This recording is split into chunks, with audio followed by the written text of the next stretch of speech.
Faisons un point sur l'immunité du préposé.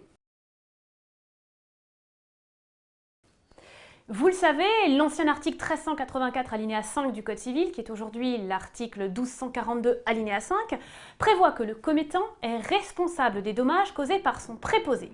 Bon. Sauf que là, moi, je ne vais pas vous parler de l'action contre le commettant, je vais vous parler de l'action contre le préposé. La victime peut-elle agir, non pas contre le commettant, mais contre le préposé?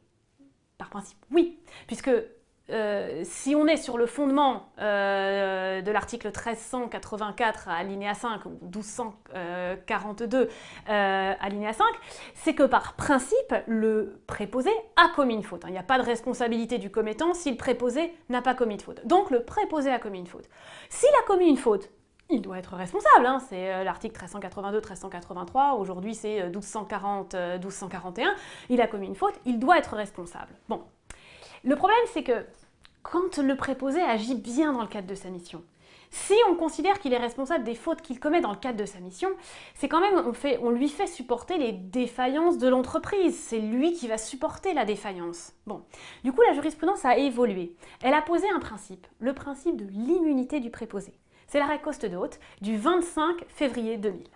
Elle va considérer que n'engage pas sa responsabilité à l'égard de la victime, à l'égard du tiers, le préposé qui a agi sans excéder les limites de sa mission.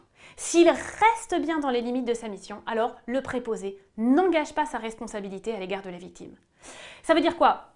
Ça veut dire que le préposé qui aura commis une faute, mais qui est dans le cadre de sa mission, ne sera pas responsable sur le fondement de la responsabilité pour faute. 1382, 1383, qui sont aujourd'hui 1241, 1240, 1241.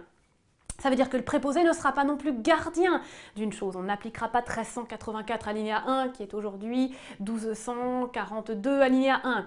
Et le préposé ne sera pas non plus responsable sur le fondement de la loi de 85. C'est son commettant.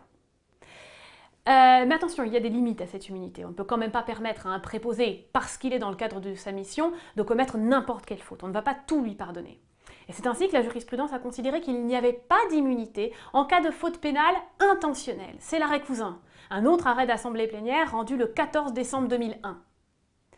Et elle est même venue préciser qu'il n'y avait pas non plus d'immunité en cas de faute civile intentionnelle. C'est un arrêt du 21 février 2008. Que se passe-t-il en revanche si l'on est face à une faute pénale non intentionnelle ? Eh bien, dans un premier temps, la jurisprudence a semblé dire qu'il y avait une immunité en cas de faute pénale sans distinction, qu'elle soit intentionnelle ou non intentionnelle. C'était l'arrêt du 21 février 2008. Donc a priori, il n'y a pas d'immunité dès lors qu'il y a faute pénale. Qu'elle soit intentionnelle ou pas, c'est l'arrêt de 2008. Sauf que dans un arrêt de la Chambre criminelle du 27 mai 2014, la Cour de cassation retient qu'il y a quand même une immunité en cas d'infraction pénale non intentionnelle.